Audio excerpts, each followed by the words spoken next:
What is good? What is up? It's Jordan or Texans Thoughts, and we're back with another episode today. We've got a very, very special edition of our draft prep series. We've got another NFL draft expert joining us. I'm very happy and honored to have PFF's very own Austin Gayle. Austin, thank you for joining us. How you doing today, man? Absolutely. Doing great. Thanks for having me on, Jordan.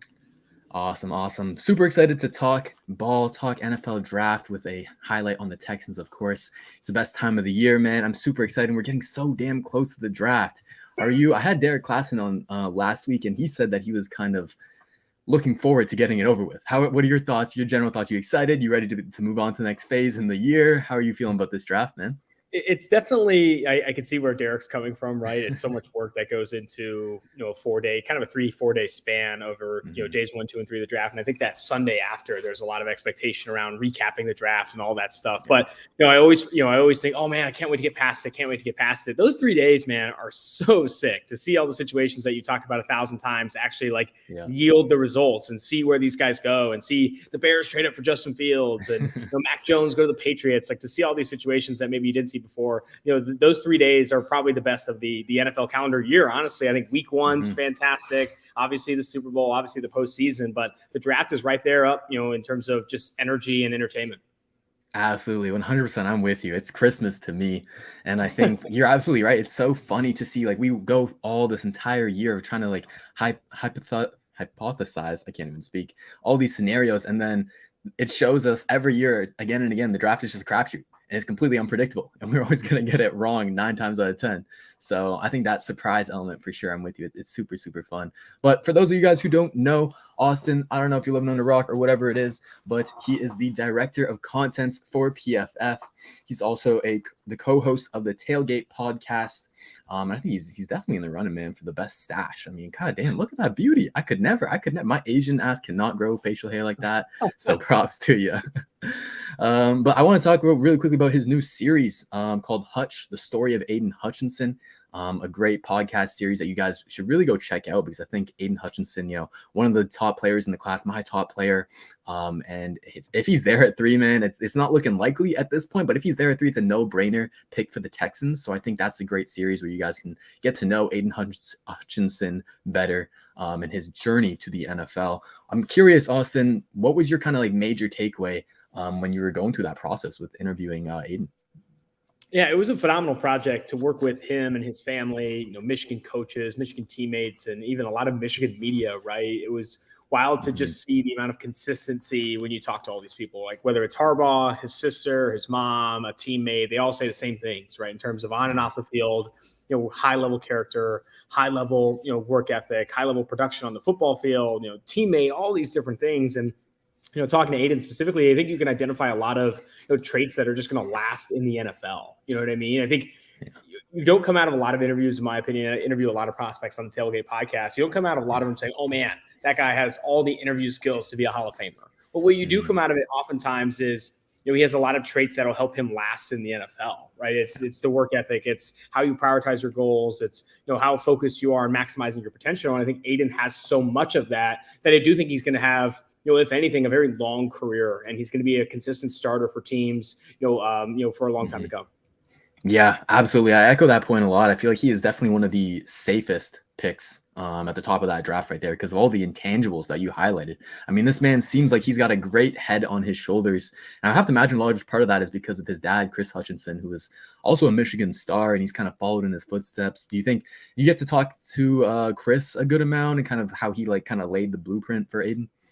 Yeah, Chris and his relationship with his son, obviously Aiden, I think is a big part of Aiden's success. He didn't throw him into football. He didn't force him to go to Michigan. He's kind of, the thing that he told Aiden at a very young age is you can do anything you want as long as you give 100% effort. And that's how he did it. You know what I mean? Whether it was dancing with his sisters, he was a longboarder growing up. He played lacrosse, he played cross country, and obviously a lot of high school football. And even when, he was a 4-star recruit coming out of Divine Child, it wasn't like you're going to Michigan no matter what, right? They did a tour at Michigan State. They did some of these other schools in the Big Ten. And he said, I want you to go where you think you're going to have the most success and, what fits the best for you. And And for Aiden, it was never in doubt, right? He's grew up in, so close to Ann Arbor, went to so many different games that Michigan was always going to be his top choice. So when they got the offer, it was kind of an easy decision for him. But I do respect a lot of, his dad's principles and how, he raised Aiden, right? And making sure that as long as you give 100% effort, you can do whatever you want. And Aiden has done exactly that. Yeah, absolutely. I think you see that through his preparation and how he's improved over his career at Michigan, and then also just on the field. I mean, that guy, his motor, his effort, like no concerns whatsoever with that. That's definitely one of the strengths of his scouting report that you would put up there. So it's all translatable for sure. He doesn't just talk the talk, like he walks the walk. Absolutely. Quick question here. Do you think Hutchinson, we'll focus on Hutchinson for now, but do you think Aiden Hutchinson is a day one starter? Primetime Vari wants to know. Absolutely. Definitely a day one starter. I think Kayvon Thibodeau is also a day one starter. I think he's not just a day one starter. He's a day 500 starter, right? A guy that you can kind of slot in and expect really good things right out of the gate. And he's a really polished player. He's got easily the best pass rushing moves of any player in this class, the best hands of any player in this class, really good frame at 6', 270. He's going to play the run really well. He had the highest, some of the highest percentage of possibly graded run plays on early downs. I mean, he is everything you want right now. And I think, while Treyvon Walker, who's obviously in the conversation for the number one overall pick, has better measurables, better athleticism, and you could argue a higher ceiling, right, in terms of what he could be, he has a bigger percentage chance or a higher range of outcomes being a Hall of Fame talent, just given just the sheer insanity he is as an athlete. I still feel so confident in the percentage of outcomes where Aiden Hutchinson's just a high-end starter, right? Because of the polish you see in his game, both as a run defender and as a pass rusher, his work ethic on and off the football field, the character he brings, and also just the experience, right? He's played a lot. He played as a true freshman at Michigan. And if he didn't, get hurt in 2020 or if it wasn't impacted by COVID, I do think that he comes out in the 2020 NFL draft and is considered, a high-end talent coming out of that year as well. That would be crazy to see, man. Austin, you must are you Aiden's personal salesman? Oh my gosh, he's got to be paying you something, man. It's been tough, right? Because doing this podcast with him, the goals were not coming out of it to be biased towards Aiden and all that stuff. But he's a projected number one overall pick for a reason. I'm not the only one who's projecting him number one overall. He's the betting favorite to go to the Jacksonville Jaguars. If not, he's going to be a top 3 pick. That's literally the lock. And for me, it's been really interesting to kind of see the makings of a number one overall pick, right? Because for him, it's not that he has Treyvon Walker's athleticism or length, right? He doesn't have Kayvon Thibodeau's first step, but what he does have is insane amount of polish in his game and an insane amount of experience at a high end, playing at a high level, and that is going to get coveted, especially by the Jacksonville Jaguars that have just really failed to hit on a lot of top picks. CJ Henderson did not work out. K'Lavon Chaisson still not working out. Taven Bryan still not working out. I think that regime is in desperate need of a double, right? My podcast co-host, Mike Brenner, says, at the first overall pick, you want to hit for home runs, right? You want to go get guys that could be Hall of Famers. But for a franchise that has not even sniffed a single in a while, I think it could be an opportunity to go after a double like Aiden Hutchinson. Absolutely. And I think that's a great transition to kind of the Texans and the, I guess, perspective that they're looking at this draft as well. I have been a big proponent of being we have to hit on these picks at 3 and 13. We have not had the premium draft capital in the previous years to really build up the talent on this team. And so we need to absolutely hit. And Aiden Hutchinson, like you said, would be one of the most likely long-term starters out of those top guys at the top. And I think it's an interesting discussion between him and Treyvon Walker. And I guess that can transition us to the Texans strategy at pick 3, because a lot of us are thrown off of what to do. We are kind of, what's the word? We are scared, I guess, with the Jadeveon Clowney pick. We kind of relate him to Kayvon Thibodeau and being another risky, athletic, projection sort of type of player. I think that's going too far. But then Aiden Hutchinson, on the other hand, is basically the complete opposite, right? He's the surefire, at least high floor type of guy that you can add there. So do you think the Texans, if they have the opportunity to choose between either of those edge rushers, do you think they should take the safe pick? Do you think they should take the potential pick between Aiden Hutchinson or Kayvon Thibodeau at 3? What would you kind of propose? Yeah, I mean, right now, Aiden Hutchinson is the number one player on my board, right? I would go Aiden Hutchinson over Kayvon Thibodeau, but it's really close. I don't think it's a massive gap, right? I don't think, I have in the tier 1, Aiden, Kayvon, Treyvon Walker, and George Karlaftis all in this tier 1 among edge defenders in this class. I think they're going to be considering, though, one of the top edge defenders, right? If Walker's available, Thibodeau, if Hutchinson's available, and then also one of the offensive tackles, right? I think Ike Ekwonu is minus 130 to be, picked inside the top 3. I think the Houston Texans are a monster landing spot for him. They could also consider Evan Neal of Alabama, Charles Cross, Mississippi State. They are, in my opinion, going to go edge or offensive tackle at that spot. And I think if I had to bet right now, I think it would be Ike Ekwonu, the NC State offensive tackle. Wow. That would be an interesting one for sure. I think the way I view it is that this class kind of has like this big 3 in terms of your Aiden Hutchinson, your Kayvon Thibodeau, and for me, I'm really high on Kyle Hamilton. So I think for me, that's kind of the top 3 talents. So I want to walk away with one of those 3 guys because one of them should be available at 3. That's how I view it. But it's a very popular train of thought for sure to go O-line because we do have arguably like one of the worst offensive lines in the NFL. You got Tunsil, Laramie Tunsil, left tackle. I think Titus Howard deserves to stay at right tackle. They experimented with him at guard. Didn't look as good.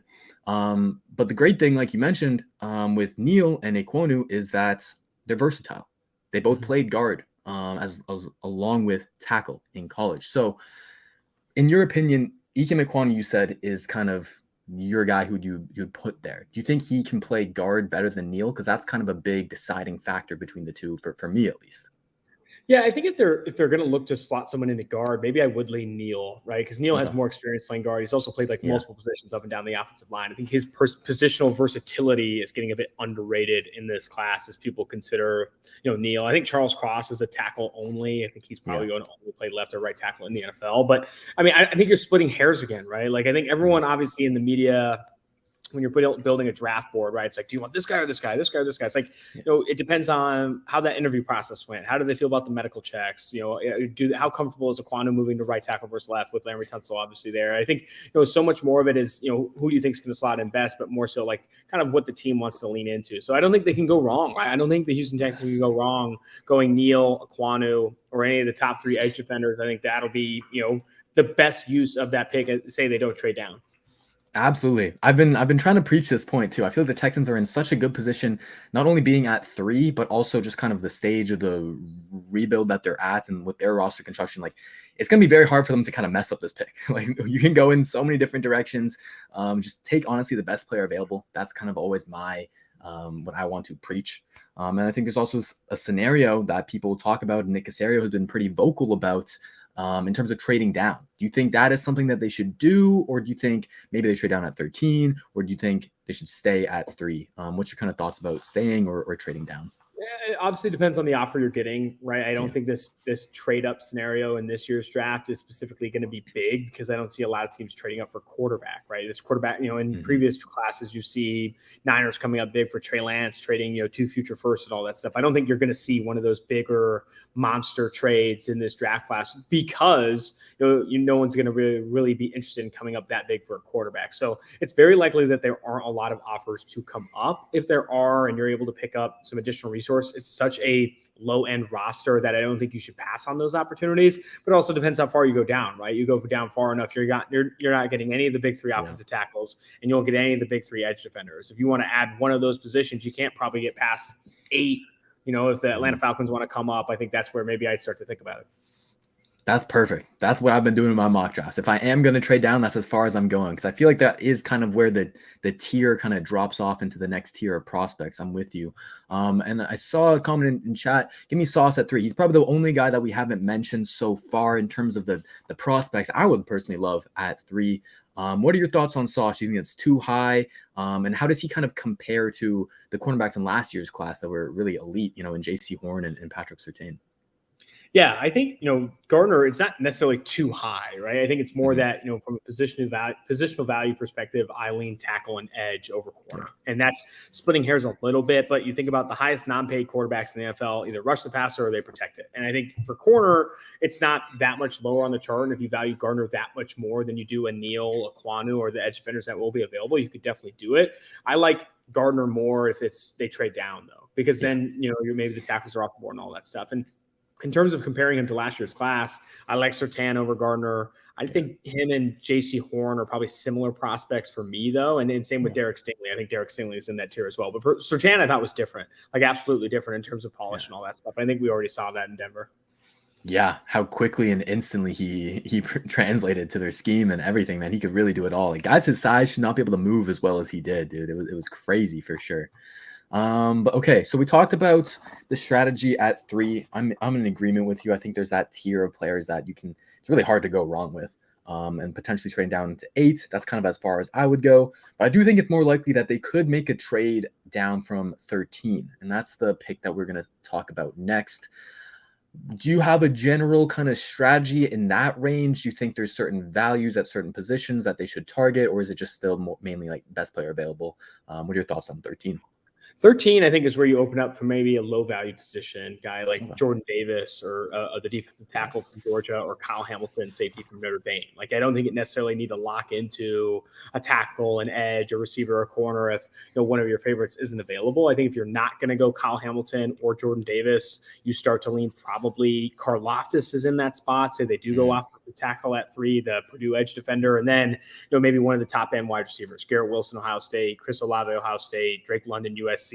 That's where I think it also starts to make sense as well. Again, like the Houston Texans, what's great about bad football teams and bad rosters is that you oftentimes can't go wrong. Like they're not in a Super Bowl window to have 2 first-round picks. I think them going tackle or edge at 3, and then anything of safety, wide receiver, or maybe Jordan Davis there at 13, I think is the way to go. Yeah, my guy Beige says it right. In a rebuild, just BPA is the way to go. And that's exactly what Austin is preaching as well. There's so many different players in that range that you can go with and add to this team that is, in the very early stages of the rebuild. So just get that talent on the team, guys that you believe in their ability to translate to the field. And then also, I know the Texans are very big on their like off-field culture and building that. And that's going to be very important as we go through this rebuild. So guys that they believe are also good people, good work ethic, all those intangibles. That's going to be something to focus on for sure. But I like the first name you mentioned, Austin. I love that name, Jordan Davis, the DT out of Georgia. One of my, favorite kind of plans for this draft, I guess, is to just double down on D-line in the first round. I think if you can get a Hutchinson or a Thibodeau at 3 and then double down with Jordan Davis, like that is a dream defensive line duo to start to form. And you got John Grenard there as well. That's a nice 1-2-3 punch. Do you think this is, I guess, this is splitting hairs here, but if you could choose between, Hutchinson and Davis, or Thibodeau and Davis, do you think one of those edge rushers pairs better with Davis, or it's just splitting hairs there? I think you're splitting hairs. I'd probably go Hutchinson and Davis, but I could see Thibodeau and Davis also being like really good picks as well. I think with Davis, it just frees you so much to play more 2 high looks, and it allows you to pair him with a 3 technique that's going to get a lot more one-on-ones, right? Grenard's going to get more one-on-ones with Davis. Hutchinson, in this case, would get more one-on-ones with Davis. Thibodeau as well. I do think 13 is probably a lot of people are mocking Davis to the Houston Texans at 13. Because if he doesn't go at 13, I think he goes to the Baltimore Ravens at 14. If he doesn't go to the Ravens at 14, I think he goes to the Eagles at 15, right? It's going to be that range where I think Davis ultimately comes off the board, starting with the Texans at 13. Yeah. And so because of those targets right behind us, that could make 13 a valuable trade spot to trade up, get ahead of the Ravens or the Eagles. Maybe that's where we start to get some more of those day 2 picks and just add to our haul. But yeah, no, I love what you said about Jordan Davis and allowing us to play more 2 high, because we know Lovie Smith, that's his bread and butter, Tampa 2. He wants to play with the 2 safeties deep, which means there's no safety to help support the run in the box. And you're really, really relying on that front 7, and particularly that nose guard position. We got Roy Lopez. He was a very nice surprise in the 6th round last year, but I feel like Jordan Davis and the talent gap and the things that he can do with his size is just, I'm not going to pass on him just because we got Roy Lopez, right? You can kind of add those 2 as a nice 1-2 punch, and Lovie loves to rotate his defensive line anyways. And Davis would go a long way in helping us, slow down those AFC running backs, like AFC South running backs like Derrick Henry and Jonathan Taylor. Sometimes you kind of have to play to the strengths of your division, and getting a big monster in the middle like Davis will go a long way for sure. Okay. Next, we are going to go through some questions from Twitter. You guys can follow me at Texans_thoughts, and Austin's Twitter is in the description as well. First up, from Fond of Houston Sports, he's got 6 questions for us. I appreciate the love and support, my guy. We're going to go through one of these just so he can share the love. We're going to go with question number 6 here. If Houston were to go heavy on one side of the ball with their early picks, should it be offense or should it be defense, Austin? What do you think? That's a good question. I think you can't go wrong either way. If you're going to go offense, it'd be an Ike Ekwonu, Drake London pairing, right? It would be Ike Ekwonu, Garrett Wilson. I think that's a solid outing. But honestly, if I had to pick between the two, I think it would be defense going one of Kayvon Thibodeau, Aiden Hutchinson, or Treyvon Walker, whichever of those three that's available to you and your favorite there. And then at 13, going Jordan Davis, right? Jordan Davis or Kyle Hamilton there at 13. I think defense is probably not the best case scenario, but the scenario I would definitely lean. Yeah, I agree with you on that. I think even though we've had better success on the defensive side of the ball last year, I think this draft class particularly has some more elite defensive talent at the top compared to the offensive. I think it's pretty close, but I would lean defense as well. And you mentioned Kyle Hamilton, who is one of my absolute favorite players in this class. I've been wanting him at 3 this entire year until he has had that recent slide. I'd still love him at 3. But now the reality of him potentially being there at 13, Austin, do you think that is actually possible? I think so. I honestly think that Kyle Hamilton's, could potentially fall down to 13 just because we did not test like brilliantly. And then also you factor in again the position. It's the same reason, similar to like what Jordan Davis will fall. Like Jordan Davis will fall, right? He plays a low value position compared to corner, wide receiver, tackle, edge. And that's something that I probably hammer too much in this pre-draft process, but it definitely matters. With the rookie contract and with how rookie contracts are set up in the NFL, teams are looking to maximize value on those rookie contracts. And oftentimes that's getting cheap players at highly paid positions. That's tackle, that's edge, that's wide receiver, corner, and then looking to spend. It's the same reason it's not as big, not as severe, but it's the same reason you don't draft a punter in the number 1 overall, right? Like you don't draft a punter at number 1 overall, even if he's the best player in the draft, because he plays punter. Same with kicker or a long snapper, etc. Obviously, defensive tackle is more valuable than those positions, but there is a list, right? There are more valuable positions that's listed, obviously, and how they're paid. Absolutely. Yeah, I'm with you on that. And that kind of leads to this next question. We talked about who's better, guard prospect, Ike or Neal, but Jimmy wants to know, why do you think it looked like Hamilton wasn't prepared for the 40? You mentioned that, that 40-yard dash, it has tanked his stock a little bit, has made people a little bit more skeptical. And that's fair because he did put up a less than spectacular, less than expected, I guess we should say, 40-yard dash. And I mentioned it last time, but he was really running in zigzags, man. Like it didn't look like he was prepared whatsoever. What do you think attributed to that? Yeah, I don't think he's a track star, right? I think me and Mike highlighted that on our podcast, talking specifically about, he's not, his technique wasn't all that great, but you still didn't have concerns on film with range, right? You didn't have concerns on film with speed. And I think you lean into that more. He also didn't test all that dissimilarly to a Jesse Bates of Cincinnati or Justin Simmons, who plays for Denver. Exactly. And then who's the better guard prospect? It's tough. I think we talked about this a little bit. Maybe I lean Neal because he's played it more and he's played it in the SEC and he's got more experience there. But I think you're splitting hairs. I think Ike and Neal are so close on my board that it could come down to the interview process or their preference on playing left guard or right guard and what the opening is in your offense. Yeah, for sure. There's so many variables to factor in there. I think for me, I'll play devil's advocate. I think a little bit. I think Ike Ekwonu, I think, would be better in my opinion because he's kind of have that natural like leverage advantage where he's 6'4" compared to Evan Neal being 6'7". And I feel like you just don't see too many very successful 6'7" guards. It's very hard to keep your pad level down and play with the necessary leverage. So to me, that gives him a bit of a disadvantage where that's something that he can never really like fix. Evan Neal's never getting shorter, and he shouldn't, right? So for me, I would lean Ekwonu there. Do you think between the two? I guess I would say Neal is more of the polished prospect compared to Ekwonu, but do you think talking like ceiling wise, is there really much of a difference there? I don't think so. I think, for Ekwonu, maybe he's a bit more explosive. Maybe he's nastier as a run blocker, right? But I still feel that Neal, a lot of, the polish thing, I don't think maybe it's that. Like, I think Neal needs more polish in the NFL. I think Ekwonu needs more polish. If anyone's got polish, it's Charles Cross, right? Like Charles Cross is already a really good run blocker and already a really good, pass protecting offensive tackle. I think Neal and Ekwonu both need to improve in the NFL. And it's, I think the leverage, conversation is good. I also, wish we could have seen Neal test more, right, in this pre-draft process, obviously working through some of that stuff. But for Ekwonu, I think the lean is Ekwonu over Neal, but I think, again, you're splitting hairs. Yeah, absolutely. Absolutely. Okay. One more question here, and then we'll answer some questions in the chats. Where'd it go? There we go. Okay. Pete wants to know better edge option at 13.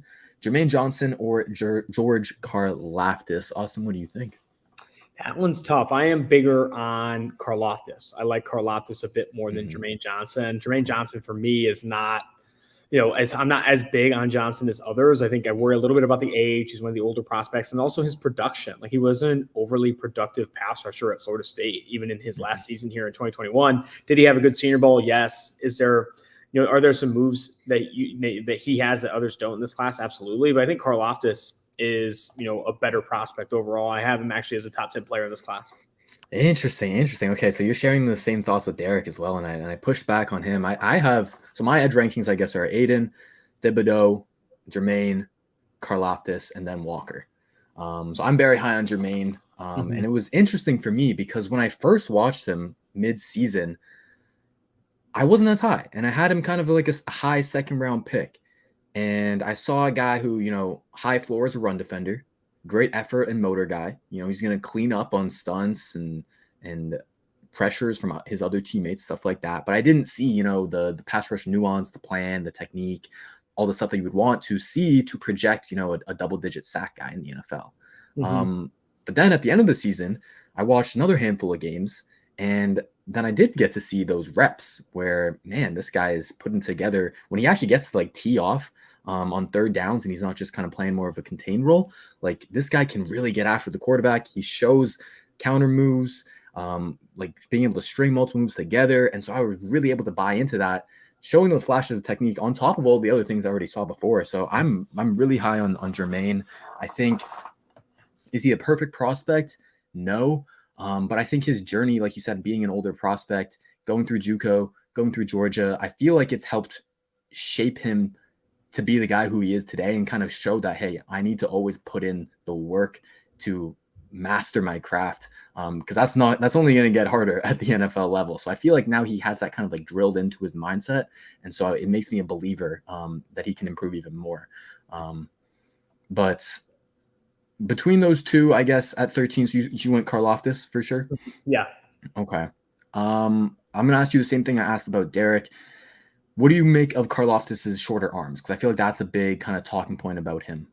Yeah, the arm length is definitely something that him and Aiden and Boye Mafe, the Minnesota edge, are going to have to deal with, right? And that shows up a little bit on all their tape. I mean, arm length is something that if you don't have it, you need to come up, you need to have moves to beat it. And I think Karlaftis has that. He also has a really good lower half. He's really explosive in his lower half. I think, the comparison I make for him is Justin Tuck. I think he has inside-outside versatility that he can kick inside, add weight, and all that stuff. For Johnson, he has that length, right? And he does have, the like ideal frame that you're kind of looking for along the edge. I worry about pass rushing move technique, consistently bending, consistently getting home, and winning the block. And I think that's, you speak to his story. I think I buy into his trajectory, JUCO to Georgia, transferring to Florida State. But I also think there's a reason he had to transfer to Florida State, right? He's not seeing the field over, guys that are going to get drafted maybe ahead of him, and Jordan Davis, Treyvon Walker, Devontae Wyatt. Obviously, Davis and Wyatt playing different positions. So I'm interested to see how his trajectory continues to go. But, I wanted to be, if you're playing 23 years old in college football, you compare that Aiden, Hutchinson is playing at 20 years old, George Karlaftis is playing at 20 years old, and you're not dominating. I mean, that's always going to be a concern. For sure. The whole age thing is definitely a big discussion. I think you brought up an interesting point, though, talking about him transferring from Georgia. And I've seen this kind of thrown out there on Twitter before. If a hypothetical scenario here, let's say Jermaine Johnson stayed at Georgia for his last season rather than transferring to Florida State, and Treyvon Walker was the one to transfer to Florida State. Do you think Treyvon would put up the production, put up the sacks that Jermaine did, or what do you think would happen there? Yeah, that's an interesting conversation. I think that Treyvon would have been playing a completely different role in that Florida State defense, probably more pure edge technique. And it would have been hard for him to produce worse than Jermaine. I think it could have been better than, but I don't think, Johnson didn't have that much production. I think Walker, could have equal, if not better production. I just think the reason that Walker stayed is because they liked him more as a run defender, and he's got better size. He's got better measurables than Jermaine Johnson, obviously. Yeah, he does. I think I'm looking at Jermaine's. Yeah, so he had 12 sacks in 2021, and then 8 when he was with Georgia in 2020. So I feel like the production, I think it's good. He has 70 overall tackles. Maybe the pressure numbers could be better, pressure rate, that sort of advanced stats that you're maybe talking about. But I thought the production was pretty decent for Jermaine. But it is kind of like a late bloomer, I guess you could say. So that's an interesting discussion. I saw another question in the chat. relating to the edges. There we go. Michael Reyna wants to know thoughts on David Ojabo. We talked a lot about kind of the big, I guess, 5 in terms of the edge guys. I think David Ojabo like is right there in terms of being with, you know, Jermaine and Walker and Karlaftis for me. What are your thoughts on Ojabo? Do you think he's going to be a steal now, potentially because of the injury? Yeah, I think so. I think he's going to be a day 2 guy, probably, you know, drafted somewhere in the 2nd round, if not the 3rd round, because of the injury. And even, you know, going to miss a lot of the offseason. And it's a guy that I think needs to improve his run defense significantly in the NFL. And also I think needs to improve his pass rushing moves, right? He doesn't have a lot of experience. You know, this past season was his first full season legitimately playing, and just playing opposite, you know, of a Heisman candidate, Nathan Hutchinson, right? Getting a lot of one-on-one opportunities and those things. So I'm a big Ojabo guy, and I think he would have been firmly a 1st-round player if he didn't get hurt in his pro day. Yeah, I think so too. I think he could still honestly sneak into the back end of the 1st round, maybe the last 5 picks. Some contender that doesn't need him to contribute right away, can redshirt him and just have him develop, because he, like you said, he is definitely in need of development. He only played, I believe it was like just a handful of snaps before 2021. So like he's very, very raw, former soccer player before, you know, turning over to football. So there's kind of like a reason, like if you look into his background and understand his story, like there's a reason behind why he is so raw. And so I think for me, that gives me optimism for future growth and development, because he's got so much to learn, so much to improve on. And he's just 21 years old. So I think he'd be a great option for the Texans at 37. Do you think he makes it that far? That's probably like right around his range, huh? Yeah, I think so. I think that's exactly the range he'll fall in. Awesome. Okay, we'll do a few more questions from the chat, and then we'll finish it off with our rapid fire questions segments. So Rick the Ruler 713 wants to know, wouldn't mind trading back from 13 just far enough to get either McDuffie or Booth, then try to trade back into the 1st round and get Ebikete if you don't love an edge at 13. So yeah, so I guess this is his scenario here, trading down from 13 and trying to get a cornerback, because Lovie Smith has preached a lot about how he wasn't a big fan of the cornerback play last year, and he thinks that's a position that they need to improve on to run the defense that he wants to run. So I guess trading back into, you know, those mid-late 20s, would you target McDuffie out of Washington or Booth out of Clemson, Austin?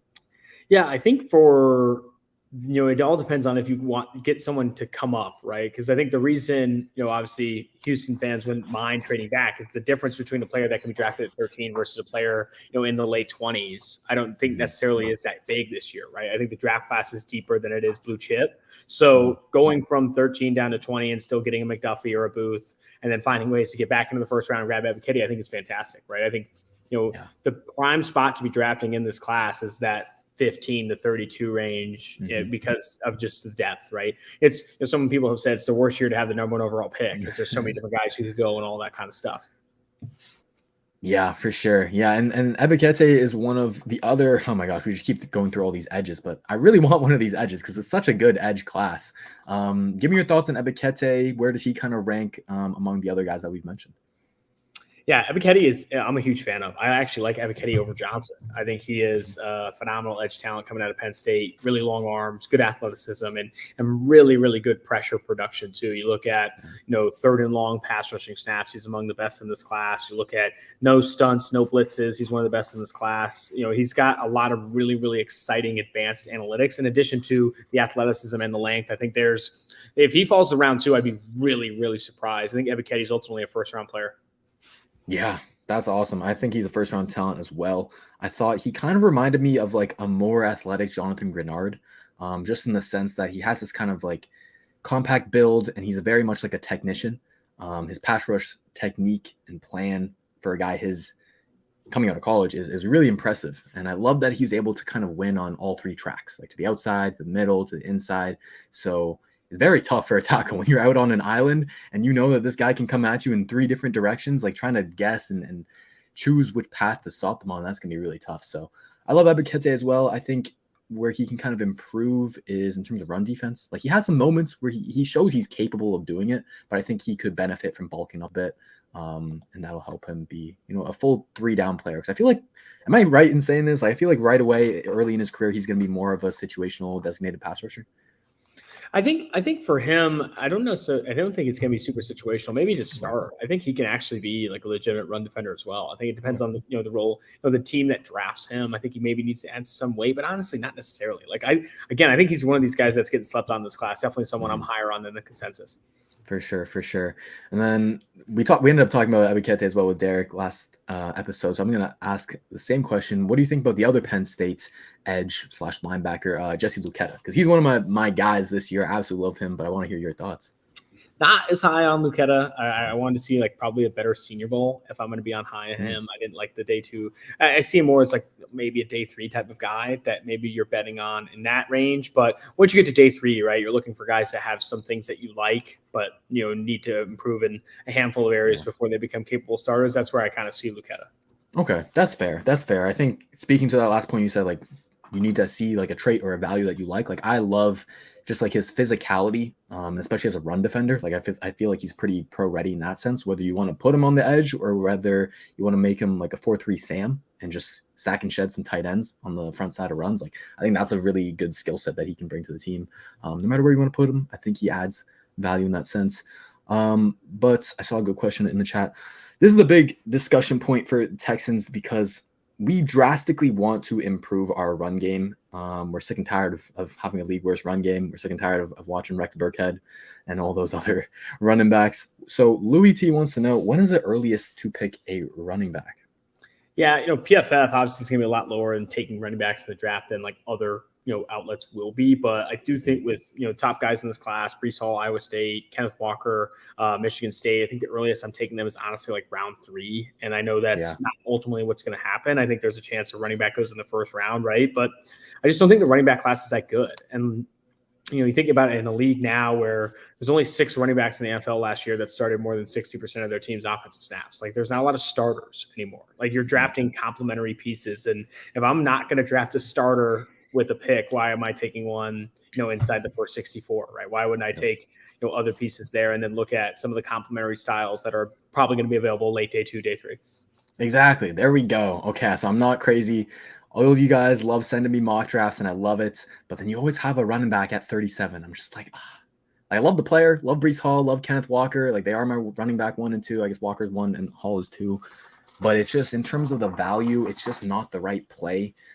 Especially when, like Austin brought up a lot of great points. And I think speaking to the Texans specifically, we don't have the offensive line for a rookie running back to really succeed right away. And so I would rather spend those day 2 picks at 37 and at 68 in the 3rd round. I'd rather spend that on an offensive lineman and give that rookie running back that you take in day 3 a better chance of succeeding. Because I say it all the time, but Barry Sanders couldn't run behind our O-line last year. He just couldn't. Like it was ugly. So I'm with you on that. I think day 3 is the way to move. Do you have some of your favorite running backs on day 3 running back options? Yeah, one of my guys this year, I think it's going to be Keonta Ingram, the USC running back. I think he is, you talk about like complementary skill sets. I think he has potential to be a legitimate, 3-down type of player. Like I think he actually can offer that skill set for sure. And it's rare to see that from backs, right, that are going to be available probably day 3. Other backs, I saw someone mention Hassan Haskins. I like Hassan Haskins too, but he's more of a situational player, right? I don't see him as your first down back. He doesn't have like the home run hitting ability. He's not like that fast and all that stuff. It's the reason this running back class, I do think, even though we saw a lot of like insane 40 times, I don't love like the overall athleticism of this class. Like I think the 40 times they're running a bit on a fast track in Indianapolis. Like I don't see sub 4.4 speed from Kenneth Walker on tape. I don't even see that barely from Breece Hall as well.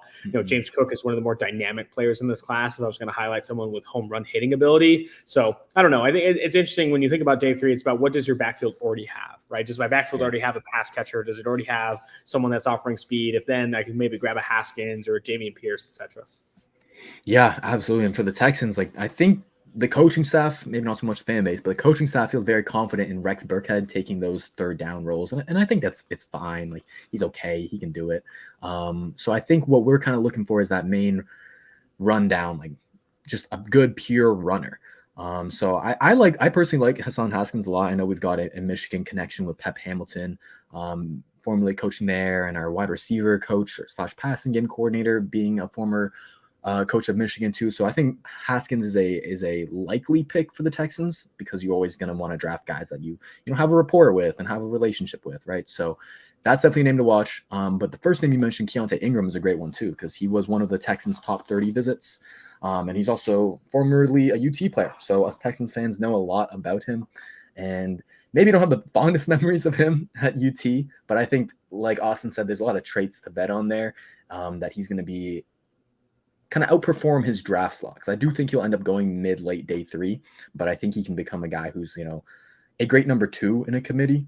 And I think that's honestly what we should try and get out of this draft class because the 2023 draft class in terms of running backs is looking star-studded. And maybe Bijan Robinson can be the move. Do you think he's kind of the top running back for next year? I know there's a lot of options there. Yeah, I mean, I like Tank Bigsby too, the Auburn running back. Bijan, you see what he can do from the slot. Like, I'm a huge fan of Bijan Robinson. It's going to be a really good running back class next year, I do think. And I think Robinson's right now, maybe one of the front runners there for sure. For sure. All right, we're going to get into our final segment of the day, rapid fire questions.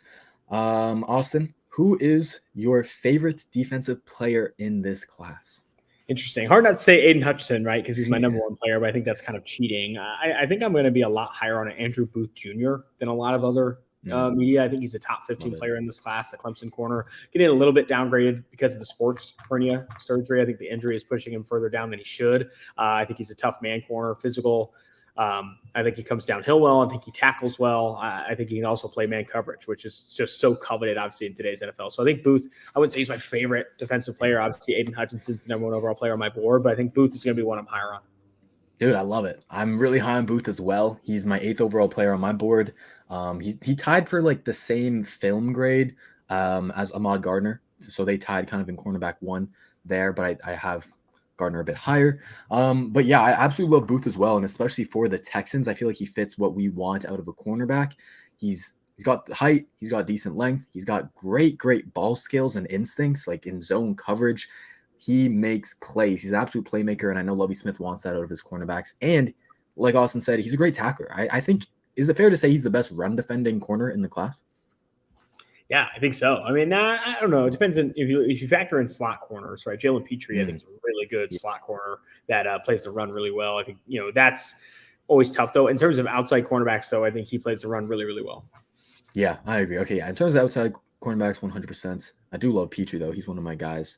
Do you think, since we're on topic, do you think Petrie is a guy that's, like, where do you project his role best? Like, as a pure nickel corner, more of a hybrid role as the star? What do you think?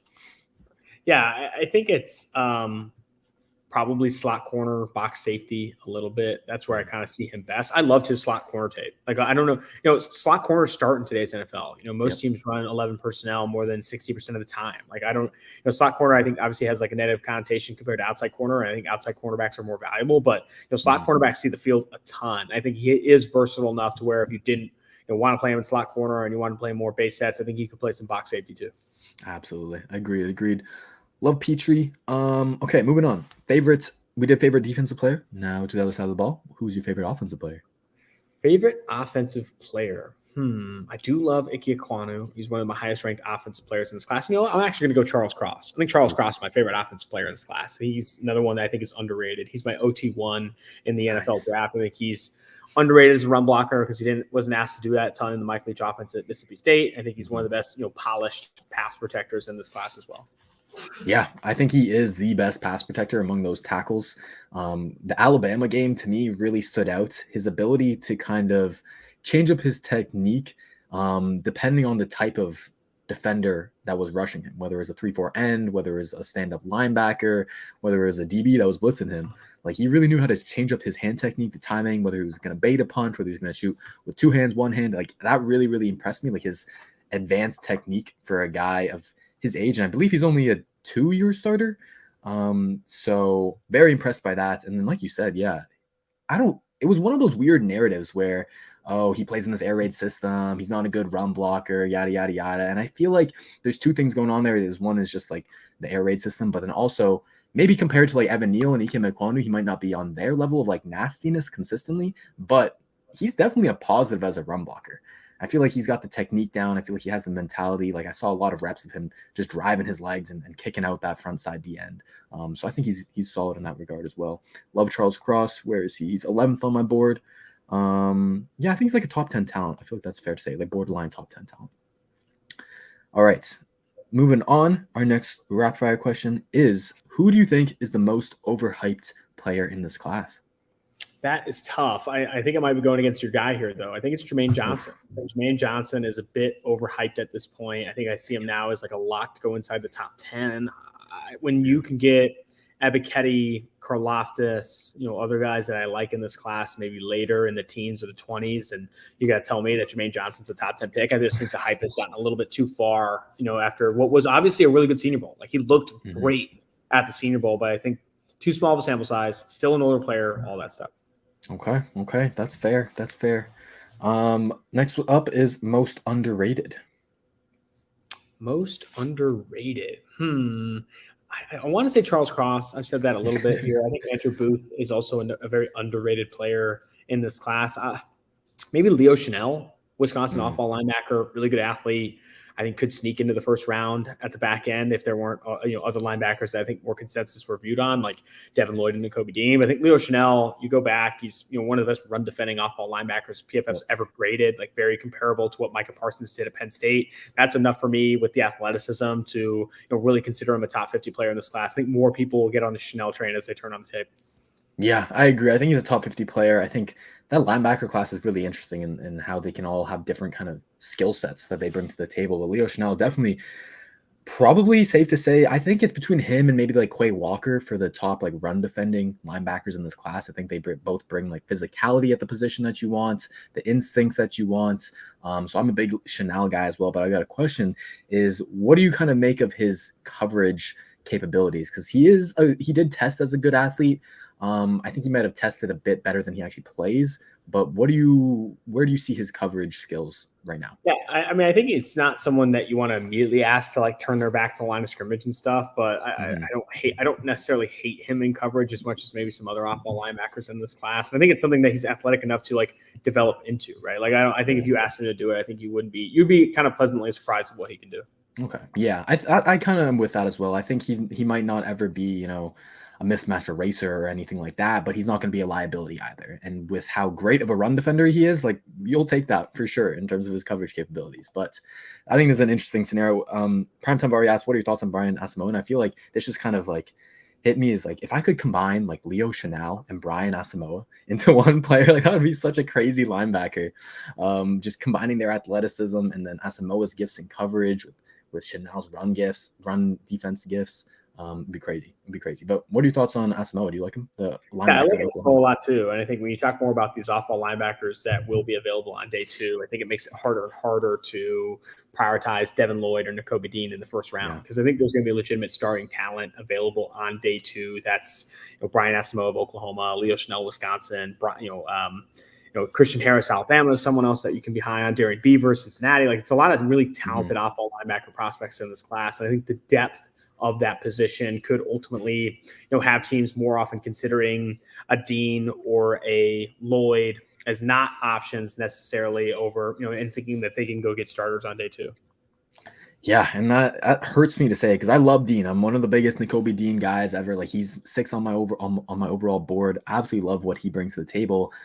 But at the same time, I know that like you can't take him at 13 if you're the Texans. It's just too high. Positional value. There are some risks in terms of his size. He wasn't able to really go through full testing because of the injury. So there are some risks there. But I would love him at 37. I don't know if he's going to make it that far, but where do you kind of see a guy like Nakobe Dean, his draft position end up falling?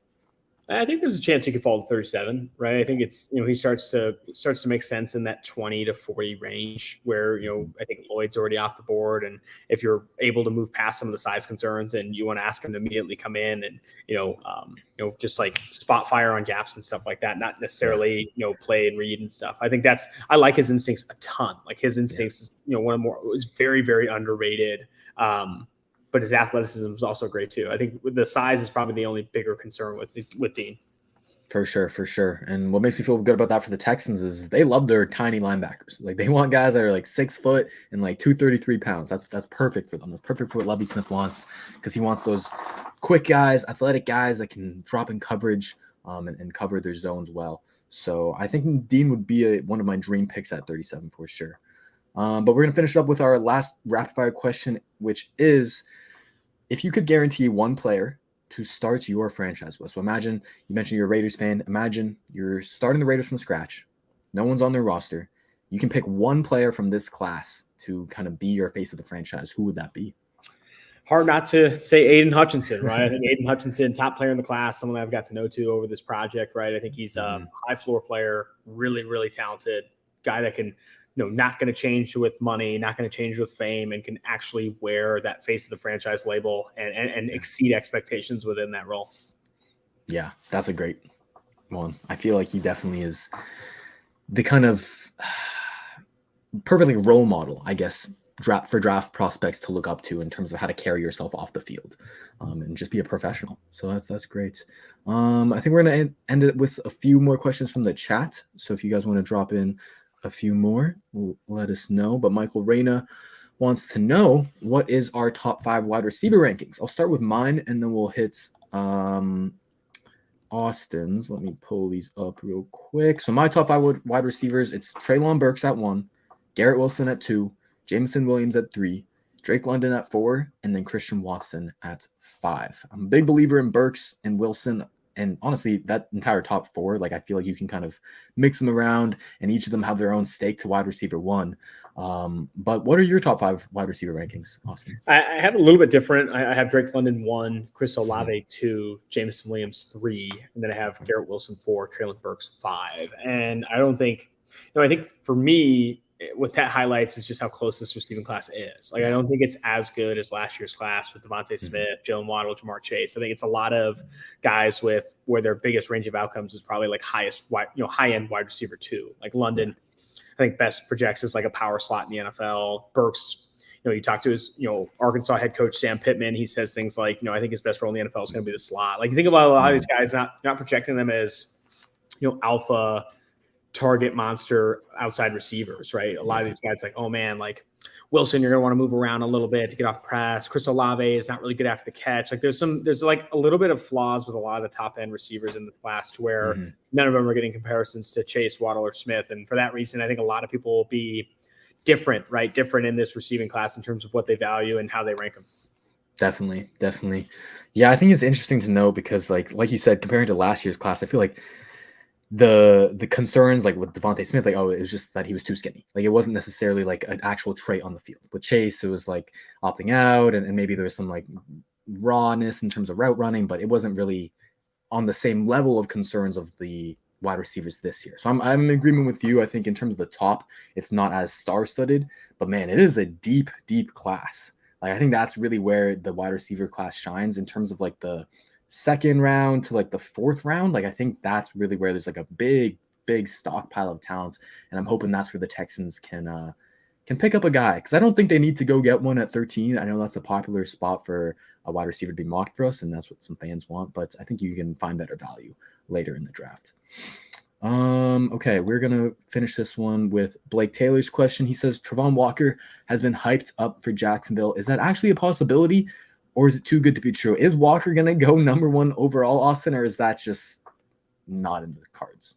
I think there's a really good chance that Walker goes number 1 overall, because I think Bulky, right, there's some conversation about his relationship with Harbaugh and maybe not wanting to select Aiden Hutchinson and his golden boy there from Michigan. There's conversation around Bulky wanting to prioritize potential and the better traits, and that's obviously what Walker brings to the table. So I don't think it's impossible, and I think the odds could become closer as we get closer to draft day and that Thursday when we'll ultimately see who's picking number 1 overall and who's going to take who they're going to take. And I would pick Hutchinson. Yeah. But I also don't think, some people are saying it would be absolutely insane to pick Walker over Hutchinson. I'm not in that boat, right? Like I said, I think they're similar tiered prospects, Hutchinson, Walker, Karlaftis, and Thibodeau, to where like if you have conversations around, hey, I like Walker over Hutchinson or whatever, like I can see those conversations happening. Would I do it? No, I like Hutchinson over Walker, as I've said 1,000 times. But like it's not something that's coming out of completely left field, in my opinion. Damn. Okay. I have a different view. I kind of think it is out of left field. I kind of think Walker is in a different tier below Hutchinson, just because of the fact that he's so much of a projection to me. I really feel like it's just so hard to buy into a player that, you know, didn't really produce very well. And I know like his role on that defense and how deep they were, that played a part. But I feel like, especially when you're picking out one if you're the Jaguars, if you're picking at 3 for the Texans, like that is a pick that you want to hit on for sure, for the type of franchises that they both are. And so I think Hutchinson would be the move, and even Thibodeau over Walker. But hey, maybe that's why I'm not a GM. Alrighty, that's going to do it for the show. Thank you so much, Austin, for joining us. You guys can find him and all of his great work at PFF_Austin Gayle. That's his Twitter, and that's where you can find all of his good stuff. Appreciate you for joining us once again. If you guys were not able to catch the entire show, the audio version will be up on Believe in Texans on all your typical podcast platforms. That's BLEAV for Believe. So check that out for sure if you weren't able to catch it. Hit the like button, subscribe, all that good stuff on YouTube. Thank you guys for tuning in. We'll do another stream on Thursday with another guest, and then we'll catch you next week. But that's it. Austin, thank you so much again for joining me, man. I appreciate it. Absolutely. Thank you. All righty, guys. Take care. Hope you guys enjoy the rest of your week. And remember, the film don't lie.